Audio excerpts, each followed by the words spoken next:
Om Namo Bhagavate Vasudevaya. Yo ofrezco mis más humildes y respetuosas reverencias a la personalidad de Dios Vasudev Krishna. Narayanam Namaskritya Naram Chaiva Narottamam Devim Saraswatim Vyasam Tato Yayat Utirayet. Antes de recitar este Srimad Bhagavatam, que es el verdadero medio de conquista, debemos ofrecer nuestras reverencias a la personalidad de Dios Narayana, a Nara Narayan Rishi, el ser humano supremo, a la madre Saraswati, la diosa del conocimiento, y a Vedavyasa, el autor. Nasta prayeshva bhadresuhu nityam bhagavata sevaya bhagavati utamashloke bhaktir bhavati naistiki. Por asistir regularmente a las clases del Bhagavatam y por prestar servicio al devoto puro, todo aquello que perturba el corazón es prácticamente destruido por completo, y el amoroso servicio que se le presta a la personalidad de Dios, quien es Uttama Shloka, aquel que es alabado con las elocuentes oraciones de los sabios, se establece en el corazón como un hecho irrevocable. Mukhaṁ karoti vachalam pangun langayate girim Yakripatanaham Bande Sri Gurum Dinataranam. Por las misericordias sin causa de Sri Guru, un mudo puede recitar poesía, un cojo puede atravesar montañas. Vanchakalpa tarubhya chaha kripa shindubhya evacha patitanam pavanebhyo vaishnavebhyo namo namaha. Yo ofrezco mis más humildes y respetuosas reverencias ante todos los devotos Vaishnavis del Señor Supremo, quienes están llenos de compasión por las almas caídas y son como los árboles de deseo Kalpavriksa, capaces de satisfacer los anhelos de todas las entidades vivientes. Hare Krishna, muy buenos días, querido público, querida audiencia. Gracias por asistir a este Bhagavad Gita, a esta conversación sobre el Señor Supremo, sus amados devotos, sus pasatiempos y en este capítulo 3 del primer canto, sus avataras o sus descensos divinos. Entonces ya hemos explicado en la clase pasada que el Señor Supremo es la fuente de todos los avataras, el Señor Krishna, Ete Cham Sakala Pumsam Krishnastu Bhagavan Swayam. Él es la suprema personalidad de Dios original y de él emanan todos los diferentes avataras o descensos divinos. En este capítulo 3 entonces están hablando de los principales descensos divinos y el día de hoy me corresponde hablar sobre el señor Dambantari, quien es la encarnación del Ser Supremo, quien viene a entregar el conocimiento de la ciencia médica, de la ciencia ayurvédica, para el beneficio de toda la humanidad. Srimad Bhagavatam, canto 1, capítulo 3, verso 17. Dambantaram dvadashamam Trayodashamam evacham apayayat suram anyam mohinya mohayan striya. En la duodécima, Dwadashama, en la duodécima encarnación, el Señor Supremo apareció como Dambantari, el avatar de la medicina ayurvédica. Y en la 13ª apareció como Mohini Murti, apareció en la forma de una mujer. ¿Para qué? Para dar el amrita, el néctar de la inmortalidad a los devas. Entonces son dos historias muy interesantes que están concatenadas. No tengo el tiempo para explicar ambas, entonces voy a hablar sobre el señor Dambantari y pues ojalá el próximo conferencista pueda hablar sobre la historia de Mohini Murti. Entonces acá no hay un comentario a este verso de A.C. Bhaktivedanta Swami Prabhupada. ¿Por qué? Porque acá se están simplemente describiendo los diferentes avataras, pero en el canto 8 del Srimad Bhagavatam, en el capítulo 8, allí se explica el contexto y se explica cómo desciende Lakshmi Devi, cómo desciende Sri Dambantari, después cómo los demonios roban el néctar, después cómo el Señor Supremo en su forma de Mohini Murti lo recupera y finalmente cómo lo da a los devas. Entonces los semidioses y los demonios baten el océano de leche. Este capítulo nos explica que al batir el océano de leche apareció Sri Lakshmi Devi, la diosa de la fortuna, la cual aceptó por esposo al señor Vishnu. Luego explica cuándo apareció Dambantari con una vasija llena de néctar, el amrita, el néctar de la inmortalidad. Los demonios inmediatamente arrebataron este néctar para poder vencer a los devas, a los semidioses. Sin embargo, el señor Vishnu manifestó su encarnación como Mohini, la mujer más hermosa del mundo, cautivando así la mente de los demonios y de esta manera recuperó el néctar y se lo dio a los semidioses. Después de que el señor Shiva bebiera el veneno, entonces cuando empezaron a batir el océano de leche, eh, lo primero que apareció fue Kalakut, fue un veneno. Asimismo, pues los purvacharis explican que cuando empezamos a practicar Bhakti Yoga y se empieza a mover todo en el interior, se empieza a batir todo en el interior, pues lo primero que salen son los anartas, las contaminaciones que no nos permiten desarrollar amor puro por Dios. Pero en la medida en que vamos purificando nuestro corazón a través del canto del santo nombre, Chetodharpanamarjanam, se va limpiando la chita, la conciencia, el corazón, la mente, la inteligencia, el ego. Entonces allí va a surgir el néctar, que es el prema, bhakti, el amor puro por Dios. Pero es un proceso gradual. Entonces cuando los devas y los asuras batieron el océano, allí apareció este veneno y este veneno empezó a intoxicar y a matar a todas las entidades vivientes del océano. El señor Shiva, por ser muy compasivo, él es Asutosh, se complace fácilmente, él es Bhutanad, el señor de todas las Bhutas, de las entidades vivientes, él es nuestro Padre en este Brahman, en este universo, entonces él sintió compasión y él tomó este veneno y con su trance místico, con su poder místico, no permitió que bajara de la garganta para que no le hiciera daño. Y por eso desde este momento el señor Shiva ha sido conocido en los tres mundos como Nilakanta, como el señor del cuello de color azul. El primer resultado, después de que volvieron a batir el océano y ya pues el señor Shiva había tomado el veneno, entonces ya empezó a salir el amrita, el néctar, y se obtuvo una vaca Shuravi. Las grandes personas santas la aceptaron inmediatamente para elaborar mantequilla clarificada para ofrecer oblaciones en los sacrificios. Entonces de la vaca Suravi todo lo que viene es auspicioso. La vaca Suravi puede satisfacer todos los deseos espirituales de los brahmanos, de los trascendentalistas. Y de la vaca viene Panchagavya, las 5 medicinas, que son la leche, el ghee, el yogurt, la orina de la vaca, que se usa para hacer medicinas ayurvédicas, y la posta de la vaca, que se usa para hacer homa, sacrificios de fuego, para construir, digámoslo, naturalmente, las casas, se utiliza también para cocinar, entonces todo lo que viene de la madre vaca es utilizado, es sádvico, es bondadoso y por esto pues la vaca Suravi es sagrada dentro de la cultura védica, no solamente la vaca, ¿no? Gente ignorante dice, es que ustedes, los que siguen las religiones hinduistas, adoran la vaca, ¿no? Nosotros adoramos la vida, adoramos la montaña, Giriraj Govardhan, adoramos la vaca Suravi, el monte Sumeru, adoramos a los rishis, a los sabios, adoramos la tierra, madre tierra, y respetamos la vida en todas las entidades vivientes. Y personas incivilizadas, ignorantes, pues ellos creen que los animales, las plantas, la madre tierra no tiene alma, no tiene conciencia, no tiene derechos y por eso se encargan todo el tiempo de explotar a la madre tierra y pues ya vemos todas las guerras, todos los conflictos que hay a nivel mundial precisamente por el irrespeto a la vida. Las grandes personas santas aceptaron entonces esta vaca Suravi y la utilizaron para con su leche preparar mantequilla, con la mantequilla preparar ghee y el ghee lo utilizaron para Shwaha, para los sacrificios védicos. A continuación se generó de este océano de leche, de este néctar, el caballo Uchara Israva, del cual se adueñó Bali Maharaj.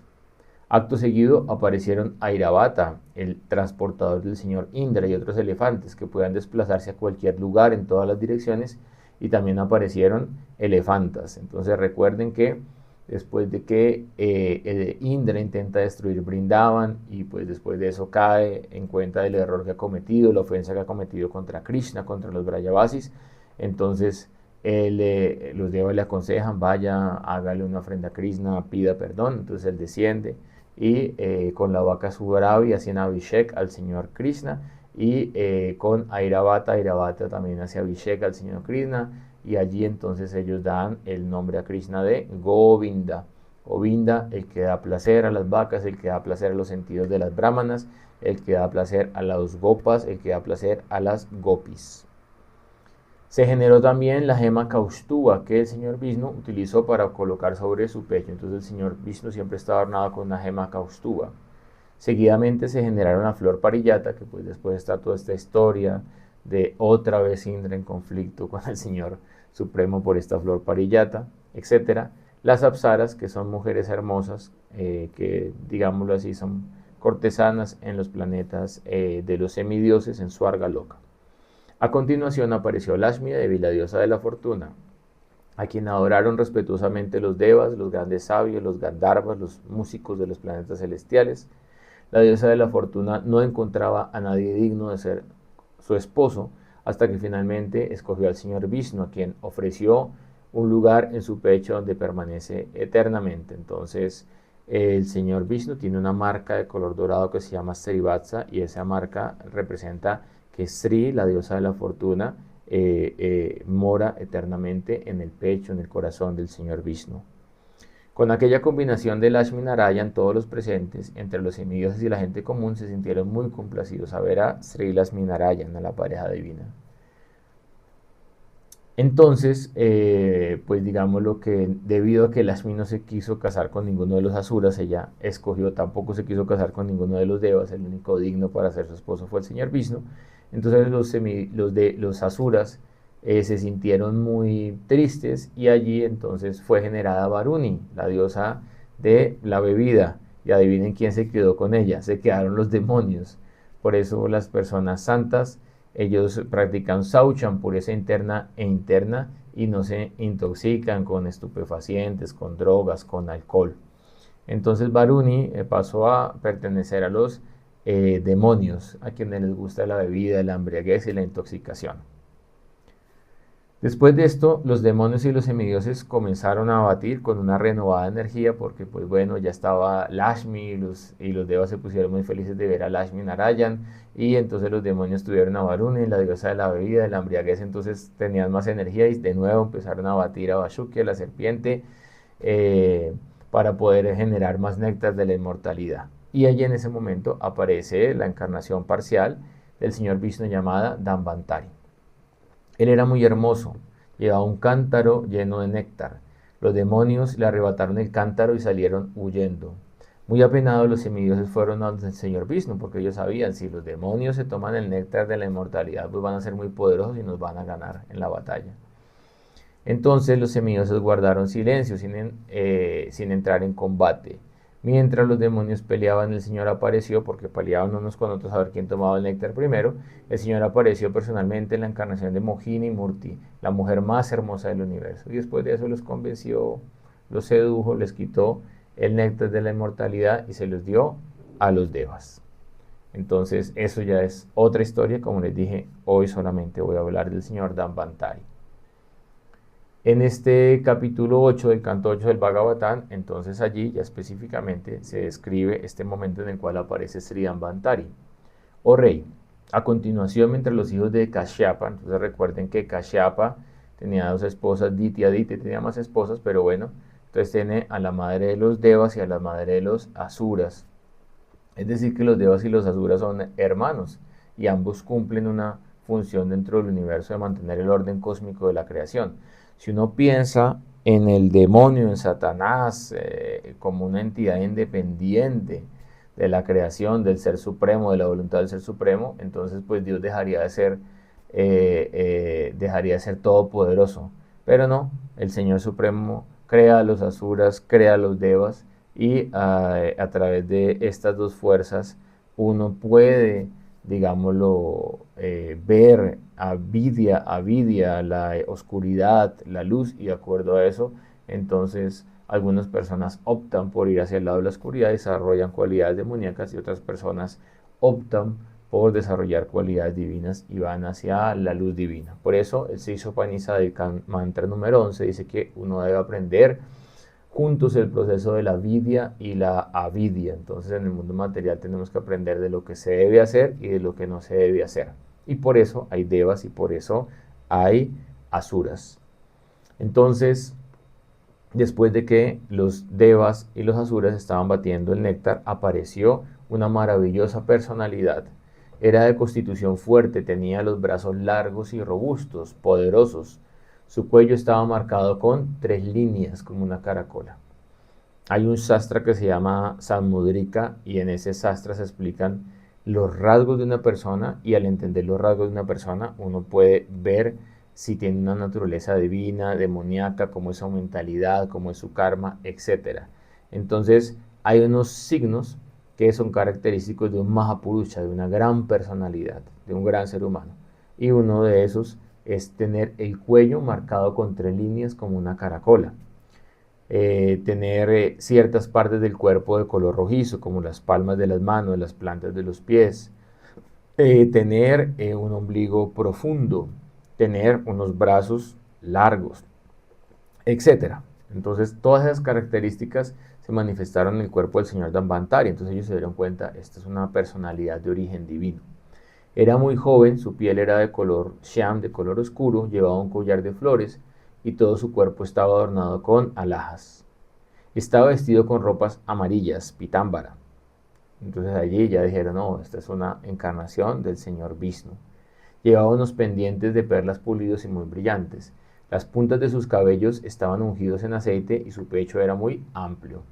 Su cuerpo tenía todas las características auspiciosas de un ser divino.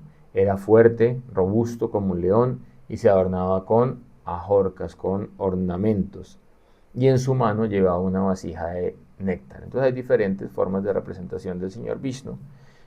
Hay una en la cual, por ejemplo, él tiene en sus 2 manos el néctar de la inmortalidad. Esa es una forma muy común. Hay otra en la cual en su forma de 4 brazos, entonces en una mano lleva el néctar de la inmortalidad. En la otra mano está Shankha, está la caracola. Entonces la caracola representa el sonido divino, el mantra Om, el Omkara, que es el origen de todo el conocimiento védico, representa Shabda Brahma, y dentro de la medicina específicamente representa la sanación a través del el sonido, es decir, el mantra, mantra meditación. En otra mano, entonces, él tiene unas tablitas en hoja de palma en el cual están escritos los textos originales de la medicina ayurvédica y en otra mano a veces se representa con ankusha, con la hierba, con ausadi, con la hierba medicinal. Eh, ¿Por qué? Porque el Ser Supremo no dio químicas farmacéuticas para que nos sanáramos. En este momento, pues hay todo un debate en Estados Unidos porque el médico que se encargó de mirar todos los protocolos durante el COVID parece ser que estaba engañando a la opinión pública y pues ellos sabían que todo este virus y todo esto lo han hecho en un laboratorio y diseñaron lo del aislamiento social y todo esto para que para llenar de miedo, de terror a las personas, enfermar a las personas. Entonces imagínense qué tipo de seres nos gobiernan en Kali Yuga. Entonces el Ser Supremo no dio químicas, vacunas sintéticas, él no dio farmacéuticas, eso más bien tiene que ver con intereses económicos en este mundo. El Señor Supremo dio la hierba medicinal, dio las diferentes plantas y los médicos ayurvédicos a través de entender el uso curativo de las plantas ayudaban a sanar a los seres humanos. Y eso viene desde el Señor Dambantari, desde el Ser Supremo. El Ser Supremo en su mano no tiene unas aspirinas, no tiene acetaminofén de Bayer. El Ser Supremo en su mano tiene aushadi, tiene las hierbas medicinales. Y en otras manifestaciones, entonces se coloca en otras ilustraciones, tiene una sanguijuela. Entonces uno puede decir, ¿por qué una sanguijuela? Lo que pasa es que dentro de la Ayurveda hay un sistema que se llama Panchakarma, que son 5 técnicas de detoxificación para el ser humano y una de ellas se llama Rakta Mokshana.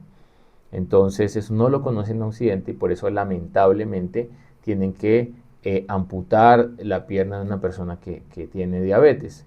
Esta semana desencarnó un devoto que fue amigo mío, trabajó conmigo algunos años, el Prabhu Antaryami, y él tenía una diabetes muy avanzada y tenía una herida en una pierna y como no se pudo sanar esa diabetes, al final le tuvieron que amputar la pierna antes de que falleciera. Pero en India no pasa eso, ¿por qué? porque ellos conocen la técnica de Rakta Mokshana. Entonces, en esta técnica de Rakta Mokshana, lo que hacen es que para evitar una amputación de un pie diabético, colocan una sanguijuela, la sanguijuela extrae la sangre tóxica para que se renueve esa sangre, que es lo que afecta en esta patología. Después de eso la sanguijuela se le hace vomitiva, entonces se le coloca cúrcuma en su boca y ella vomita esa sangre tóxica, porque esa sangre es tóxica, mataría la sanguijuela, y después se deja libre en el agua y de esa manera entonces la sanguijuela, se hace una simbiosis, la sanguijuela ayuda a curar al ser humano, pero a la sanguijuela también se le respeta la vida. Y así se utiliza la sanguijuela para esta terapia de Rakta Moksana. Y la persona que tiene diabetes, entonces ella no tiene muy bien, su cascada de coagulación está alterada, y por eso una persona con diabetes, una herida, un pequeño rasguño o una cirugía es muy riesgoso. ¿Por qué? Porque se puede sangrar. Entonces la sanguijuela, cuando suelta la piel de la persona que le están haciendo esta terapia de Rakta Moksana, ella coloca un anticoagulante, coloca allí un coagulante, y entonces se detiene la hemorragia y la persona no sufre ninguna hemorragia. Entonces, miren la naturaleza, la perfección, el conocimiento ancestral de la sanación, pues es algo que es muy valioso y que pues lamentablemente en estos días se ha perdido, y por eso estamos hablando hoy y dedicamos la clase al día de hoy a hablar de el señor Dhanvantari, el avatar de la medicina ayurvédica. Esta personalidad Dhanvantari es una porción plenaria de una porción plenaria del señor Vishnu. Domina a la perfección la ciencia de la medicina, y como uno de los devas se le permite tomar una parte del sacrificio. Entonces, ¿qué es el Ayurveda? La palabra Ayurveda viene de dos raíces sánscritas. Ayur significa longevidad. En la astrología, en la casa 8 es la clase Ayur. En la casa Ayur vamos a ver dos cosas. Vamos a ver eh, la longevidad de una persona, la duración de la vida. ¿Sí? Eso se va a ver allí dentro de esa casa. Y también se ven pues otras cosas. Se pueden ver en esa casa 8, pero acá nos interesa es Ayus. Entonces, Ayur es la duración de la vida, es la longevidad de una persona, y Veda es el conocimiento. Entonces podemos traducir como el Veda para tener una larga vida, el Veda de la ciencia de la vida. ¿Por qué? Porque en la cultura védica se espera que uno tenga una buena vejez con inteligencia, con fuerza, con capacidad, con smriti, con memoria, con claridad, porque después de que uno ya ha terminado sus obligaciones, ¿sí? Dentro de la orden social grihastadra, entonces pueden trabajar, tener una esposa, tener unos hijos, mantener un hogar, levantar una economía, etcétera. Ya los Vedas nos dicen, bueno, entonces ahora viene moksha, viene el sendero de la liberación, el sendero de prepararse para el momento de morir. ¿Por qué? Porque la perfección de la vida es ante Narayana Smriti, que en el momento de la muerte podamos meditar en el Señor Narayan. Entonces, ¿qué tenemos que hacer? Pues tenemos que purificarnos, y tenemos que meditar, y tenemos que servir, tenemos que dedicarnos al cultivo espiritual en la vejez. Pero si estamos enfermos, llenos de enfermedades, sin energía, sin lustre corporal, con diabetes, con obesidad, con arteriosclerosis, con enfermedades inflamatorias, autoinmunes, pues allí vamos a estar en nuestra vejez yendo a la EPS a que nos den autorizaciones para los especialistas y medicinas químicas, que es lo que nos dan en la EPS, en la entidad prestadora de salud. Entonces, no, la medicina ayurvédica dice, usted tiene que tener una buena calidad de vida y una buena duración de la vida, tiene que ser una persona longeva, fuerte y vital, para que en el momento de la muerte usted pueda recordar la suprema personalidad de Dios. Por eso la ayurveda y el yoga son ciencias que van hermanadas, ciencias que se estudian juntas. Dentro del Rig Veda y el Atharva Veda, que son escritos por Veda Vyasa o compilados por Veda Vyasa, entonces allí se explican ya los fundamentos de la medicina ayurvédica, para qué se utilizan ciertas hierbas en el ayurveda, cuáles son los rituales, cuáles son los mantras y cómo se utiliza esta medicina naturista, esta naturopatía para la sanación del ser humano. Entonces allí ya podemos ver hace 5.000 años escritos fundamentos de la medicina ayurvédica. Y hay tres sabios principales que desarrollaron este conocimiento de la ayurveda que entregó el señor Dhanvantari a la humanidad. Uno de estos es Charaka, que escribió el famosísimo Charaka Samhita, y pues este Charaka Samhita es uno de los textos fundamentales cuando uno estudia Ayurveda. Es un texto mandatorio en todas las universidades ayurvédicas, incluso pues yo tengo el Charaka Samhita que me lo trajeron de la India. Es muy profundo de entender, es muy complejo de entender, es algo para estudiar el resto de la vida, y él pues desarrolla toda esta ciencia de la medicina ayurvédica. Les voy a leer uno de los sutras que están en el Charaka Samhita. Un médico que falla en entender el cuerpo del paciente con la lámpara del conocimiento y el entendimiento nunca podrá tratar enfermedades. Deberá primero estudiar todos los factores, incluyendo el entorno que influencian la enfermedad, y luego prescribir el tratamiento. Es más importante prevenir una enfermedad que buscar su cura. Y precisamente ese es uno de los grandes fracasos de este sistema médico que tenemos en Occidente, que se fundamenta en atender síntomas, pero no se fundamenta en prevenir la enfermedad. Pero a través del yoga, a través de una alimentación vegetariana, a través de las técnicas de meditación, a través de las medicinas naturales, estamos precisamente a través de todo este conocimiento de la Ayurveda, estamos buscando prevenir la enfermedad, porque es más fácil prevenir que curar. El otro gran sabio se llama Sushruta, y él escribió el Sushruta Samhita, y él allí desarrolla toda la ciencia de la cirugía. Entonces, si ustedes ven los textos clásicos de Sushruta, ahí pueden ver prácticamente muchas de las herramientas que utilizan para cirugía ya estaban descritas allí.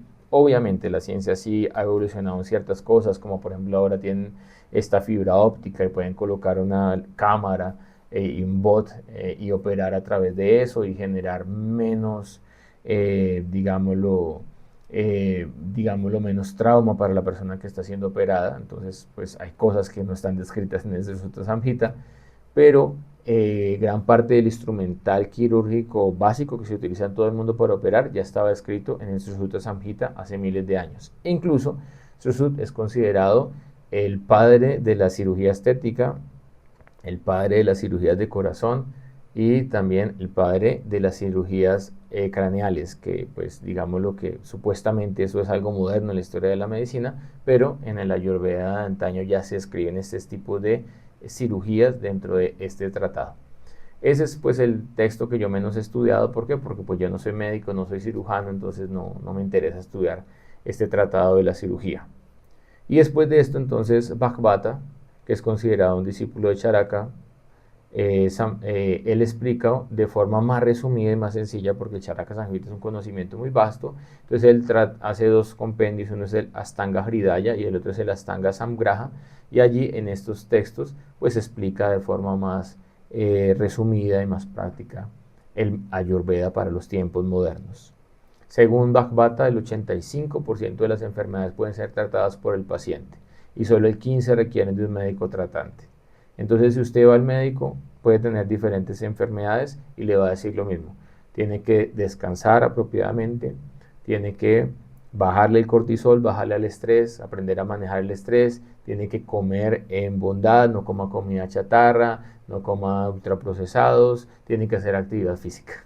Por lo tanto, si usted mismo tiene una comida apropiada, en sattva guna, en la modalidad de la bondad, si usted mismo hace actividad física, si usted mismo maneja su estrés, si usted mismo aprende a controlar la mente, los sentidos, y tiene una vida en balance, en armonía, como dice el señor Krishna en el Bhagavad Gita, Yukta Haravi Harasya Yukta Shashta Karmashu, tiene que ser regulado en su comer, dormir, trabajar y recrearse, y así va a evitar el sufrimiento, va a evitar la enfermedad. Y si ya es algo que pues usted no puede tratar, entonces bueno, usted acude a donde el médico y el médico le puede ayudar. Entonces, estos son los grandes autores dentro de la medicina ayurvédica, y pues digamos lo que lamentablemente en India hubo un saqueo constante durante miles de años.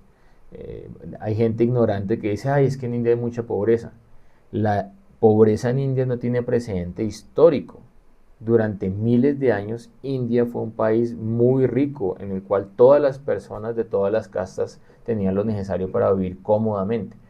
pero cualquier país que lo saqueen por 1000 años, por 2000 años, pues va a quedar en la miseria. Entonces lo saquearon los hunos, después lo saquearon los musulmanes y después 200 años el Imperio Británico. Y toda la pobreza que vemos en India es precisamente después de que estos saqueadores robaron gran parte de las riquezas y además de eso intentaron acabar con la cultura védica.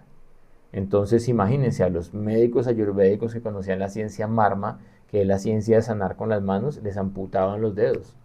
¿Para qué? Para que precisamente no utilizaran este poder que tenían con las manos. Prohibieron la medicina ayurvédica, quemaron universidades con libros de la ayurveda. Entonces vino una época del oscurantismo, pero después de eso, gracias a Dios, después de que, pues bueno, eh, se ha logrado la liberación de la India por el movimiento liberacionista de Nehru, de Mahatma Gandhi, entonces otra vez se ha empezado a resarcir esta cultura ancestral, esta cultura de los Vedas, y pues en este momento Narendra Modi, que es un primer ministro nacionalista, pues él ha impulsado e incluso se ha creado el Ayush, que es el ministerio que combina yoga y ayurveda, y se está impulsando el ayurveda en todo el mundo, y ya en este momento pues ayurveda lo conocen prácticamente en todos los países del mundo, hasta tal punto que la OMS ya declaró medicina ayurvédica, naturopatía, homeopatía y medicina china como sistemas completos de medicina para tratar al ser humano. Entonces, esto es algo muy importante, es un logro muy importante, y pues depende de nosotros mismos promover la medicina ayurvédica y utilizarla para sanarnos. ¿Por qué? Porque es de origen divino. El señor Dhanvantari, el Señor Supremo, la regaló para nuestra sanación. Hay 8 ramas de la medicina ayurvédica, entonces la medicina ayurvédica tiene las mismas ramas de la medicina occidental, pero el tratamiento es diferente y el diagnóstico: medicina interna, pediatría, psiquiatría, toxicología, oftalmología, otorrinolaringología, geriatría, rejuvenecimiento, cirugía, todo eso también hace parte de la medicina ayurvédica. Y el Ayurveda también tiene 8 secciones. Entonces está Sutra, que es entender el origen de la Ayurveda, que es lo que estamos hablando hoy, sus principios filosóficos, eso no lo vamos a discutir hoy, es la filosofía Sankhya. Está Nidana, entender la causa de la enfermedad. Eh, en el Susut Samhita también se explica: quien esté dispuesto a sanarse tiene que estar también dispuesto a pagar el precio, que es erradicar la causa de la enfermedad. Vimana, fisiología; Sharira, anatomía y embriología; Indriya, pronóstico; Chitiksa, la terapéutica; Kalpa, la farmacia y los productos curativos, cómo hacer las diferentes medicinas ayurvédicas; y Siddhi, terapia de purificación sutil. Ahora, ¿qué ha pasado en el Ayurveda en Occidente y también en India? Que lamentablemente, entonces se vende una versión de la Ayurveda sin principios. Ni siquiera se le dice a la gente que pues se vuelva vegetariana, que deje intoxicarse. Se le vende una versión de la Ayurveda salida del contexto espiritual, no entendiendo la filosofía Samkhya, no entendiendo el señor Dhanvantari. Y además de esto, pues una Ayurveda como ateo, desconectado de lo que son los Vedas. Entonces simplemente es explotación de la Ayurveda, eh, y no debe ser así. Incluso Srila Bhaktivinoda Vishnu Goswami Maharaj, yo le pregunté pues qué pasaba con estas personas que utilizaban las ciencias védicas, el kirtan, el Ayurveda, la astrología, no para prestar un servicio a la comunidad y recibir una remuneración honesta a cambio, ¿sí? Un honorario que sea con honor, sino simplemente por dinero, por negocio, por explotar. Entonces él dijo que Madre Saraswati gradualmente cubría a estas personas para que perdieran todo su conocimiento. Por lo tanto, estos conocimientos son sagrados. Por eso, en la cultura védica solamente un brahmana podía ser médico y podía ser astrólogo. Y él simplemente recibía una remuneración que era una donación a cambio de sus servicios. Pero ahora pues hemos visto que lamentablemente la medicina es un negocio, y un negocio en el cual las personas se lucran a costa de tener enfermos a los demás. Entonces hay algo muy importante de la Ayurveda con lo que voy a concluir mi ponencia del día de hoy, y se llama Devi Asraya Chitixha. Chitixha dijimos que era tratamiento. Devi Asraya Chitixha es la terapia de sanación divina, la terapia de tomar asraya en el Ser Supremo. Y esa es la parte más elevada y más fundamental dentro de la medicina ayurvédica. Porque en última instancia, como dice A.C. Bhaktivedanta Swami Prabhupada, la enfermedad más difícil de curar es la enfermedad cutánea. Es dejar de creer que somos estos cuerpazos materiales y entender que somos almas espirituales y realizar nuestro swarupa, nuestra identidad espiritual. ¿Cuál es nuestra identidad espiritual? Hoy Iber Swarupa Krishnera Nitidasa, Krishnera Tatasta Shakti, Bheda, Aved, Prakash. Somos partes y porciones del Ser Supremo y somos sus eternos sirvientes. Cuando nos conectamos con este propósito de vida, con esta identidad espiritual, nos liberamos de la enfermedad. Pero cuando estamos en desconexión y creemos que somos hombres, somos mujeres, somos heterosexuales, somos bisexuales, transexuales, somos pobres, somos ricos, somos chaparros, somos altos, somos ingenieros, somos arquitectos, somos shudras, somos todo eso, simplemente nos lleva cada vez más a la enfermedad, al samsara, a la rueda del eterno retorno. Entonces, oramos al Señor Dhanvantari para que nos dé sanación, para que realicemos nuestra identidad espiritual. Om Namo Bhagavate Vasudevaya Dhanvantaraye Amrita Kalasham Hastayam Sarvamaya Vinashanaya Trailokya Nataya Sri Mahavishnave Namaha. Yo ofrezco mis humildes reverencias al Señor Dhanvantari, el sanador divino, con el cántaro de el néctar. Él elimina todas las aflicciones y las enfermedades de las entidades vivientes. Me inclino ante esta manifestación del Señor Vishnu, quien es Trailokya Natayat, el Señor de los tres mundos, el sustentador de los tres mundos. Yo ofrezco Namo Namaha, mis humildes reverencias a Él. Om Agyanati Mirandasya Gyanagyana Shalakaya Chatsur Militan Yenatasmai Sri Gurave Namaha.